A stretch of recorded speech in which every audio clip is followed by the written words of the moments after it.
লুচি তরকারি খেয়ে শুরু হলো ডে 3 এর ভ্লগটা আমাদের। আমরা রেডি হয়ে বেরিয়ে পড়েছিলাম ঘুরতে। প্রথমেই গেছিলাম হচ্ছে বিশিষ্ট দেবীর মন্দিরে। মন্দিরটা খুবই সুন্দর কিন্তু একটুখানি ভয়ানক, কারণ সেখানে অনেক বাদর রয়েছে। ফোনটা যদি একটু বাইরে থাকে, জাস্ট তোমার ফোনটা নিয়ে চলে যাবে, আর সেই ফোনটা তুমি বাইরে থেকে আর পাবে না। তাই জন্য দয়া করে ফোনটা নিজের পকেটেই রেখো এই মন্দিরে গেলে। তারপর সেখান থেকে আমরা চলে গেছিলাম হচ্ছে একটা খুব সুন্দর জায়গায়, সেটা হচ্ছে বালেশ্বর মন্দিরে। এই মন্দিরটা দেখলে আমার তিরুপতি বালাজির কথা মনে পড়ে। তারপর সেখান থেকে আমরা গেছিলাম হচ্ছে উমান লেকে।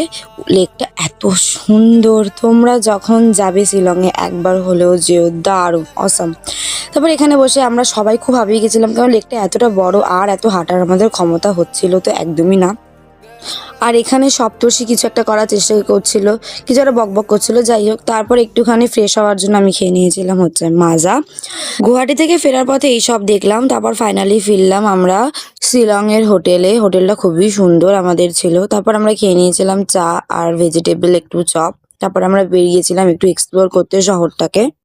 শিলং শহরটা সত্যি খুব সুন্দর। এটা হচ্ছে ম্যাল রোড। এইটা একটা মনে হয় ওদের ওই মল টাইপের, আমাদের এখানে আছে না city centre types of that.